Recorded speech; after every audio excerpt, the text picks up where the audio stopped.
Hi, this is Hendria from Dria's Two Cents. Today I am coming to you with a two-part series. It will be a scripture from the King James Version and educational tips and activities that you can do with your child. What I need you to do is help me out by sharing your experiences as the scripture that I read apply to your life, as I'm going to tell you how it applies to my life. The scripture for today is Romans 8:28. And we know that all things work together for good to them that love God and are called according to his purpose. Boy, that is a powerful scripture. That speaks of God's protection all the way. I have a story I'm going to share with you that will help you understand what I mean. There were 3 women. One me, the other 2 friends of mine, one older and one a little bit younger. We were all friends. We shared, talked, went to movies, discussed the Bible. We just did everything together, just like girlfriends would do. So basically, the other 2 friends would argue all the time, and I seemed to have to be the peacemaker. I would have to remind them that we are all women of God and we are friends and we love each other. Come to a solution in a different way. Lo and behold, one day they were about to come to blows. And I had to step in and stop them. And I really got into the scriptures with them that day. So it was a while before anything else had happened with them arguing. There was a house on the block that we lived on. We all lived on the same block. That was a blessing too, because that meant we were able to spend a lot of time with each other. And we were all single women. So basically, the house came for sale and it said auction to the highest bidder. So we all put in a bid on the house, but we didn't tell each other. None of us discussed this. We kept that to ourselves. When it was time for us to find out who won the bid on the house, we all received a letter. It said to meet at the city county building at a certain day and a certain time. We all showed up separately, of course, and we were surprised to see one another. I didn't know you were bidding on that house, girl. I didn't know you were bidding on that house. So when we got there, the auctioneer said what happened was all 3 of you bid the same amount. And because it was all 3 the same amount, we have to do a drawing. We're going to literally just put your name in a hat, shake it up, and pull. So I'm here praying to God, please give me this house, because I have a business I want to turn the house into that's going to help the children in our community. It was going to be like a homework after school safe haven. So basically, the name was drawn and it wasn't mine. Of course, I was disappointed. The name that was drawn was my eldest friend.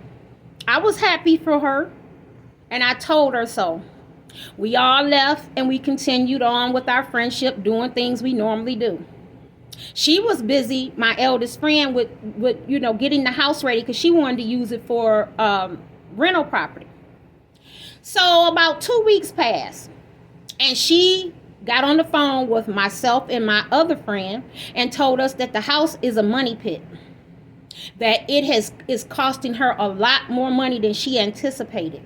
She said there were a lot of foundational problems and problems with the wiring. So basically, she really was in a situation where she really didn't want the house anymore. But this was not that kind of house where you can pull out of it because of the problems that the house had. It was already agreed upon in the contract that it was an as is sale. And there are no the highest bidder is responsible for the home. Once you get it, it's yours. Afterwards, we got off the phone and I said, God, I see what happened. You were protecting me. You said that all things work together for the good, for those who love you and I called for according to your purpose. You didn't let me get that house because that was not the house for me and my business that I needed for my children. And I asked God before I said that, I said, God, well, I don't understand why she got it anyway. She's always yelling and hollering and screaming and cursing, and her and the other lady always fighting, and I'm the peacemaker. Why didn't I get it? Well, that's why I didn't get it, because God was protecting me. Now, after that happened, I said, that's where that saying comes where you hear people saying man's rejection is God's protection. Now, I need you to help me by telling me one of your stories and how this scripture applies to your life. The next part of the series is going to be an educational tip and activity that you can use with your child K through 3.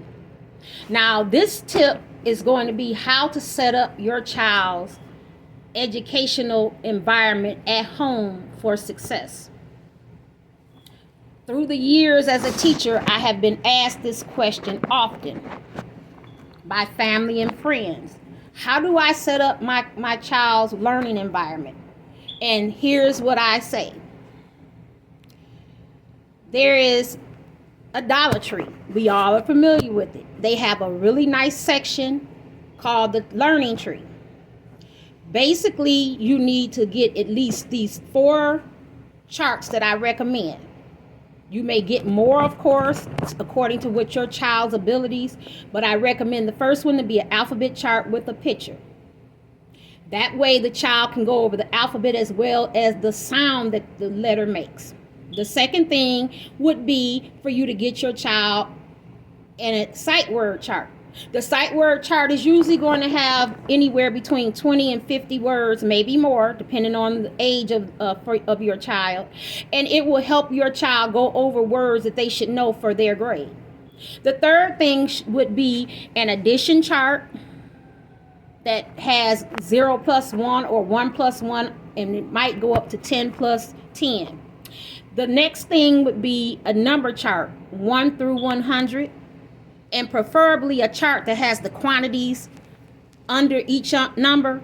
So if it has the number 1, it would have 1 frog or 1 butterfly. The last thing I would recommend is the multiplication chart. This is how you would set up your child's learning environment.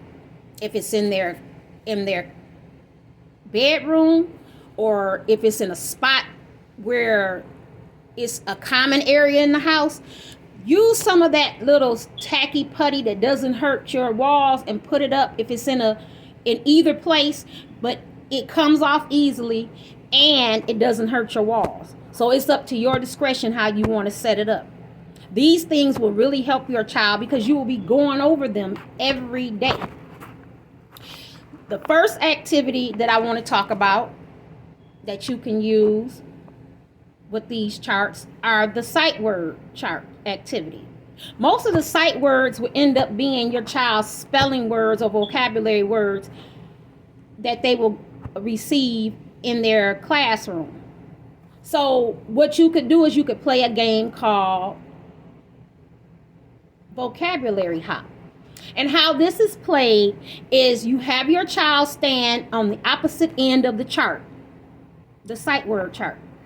And you would pick a word such as sang.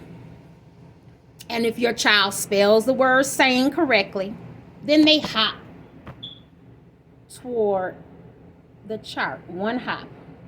If they spell it incorrectly, then you're able to give them help by helping them sound it out. Each word that they spell correctly equals 1 hop. And when they get to the board, the sight word board, then they have won the game. It is helpful if you have other people participating, preferably somebody else that's near the same age group. So let's say a second grader and a first grader, or a second grader and a third grader. So that would really make it even more fun. This has been Hendria from Dria's 2 Cents. And I would like to thank you for watching my channel. And I need you to help me grow my channel by giving me some tips and ideas about what I can do to improve it. I am a person who loves to get help, so I have no problem with that. Of course, everybody's going to be kind and respectful because I already know the YouTube world. I also would like you to like and subscribe. If you don't like it, tell me why. Tell me what I need to do, because I know I'm learning. I know I'm learning. And every time I do this, you're going to see that I get better and better. I want to thank you again, and you have a blessed day. To God be the glory.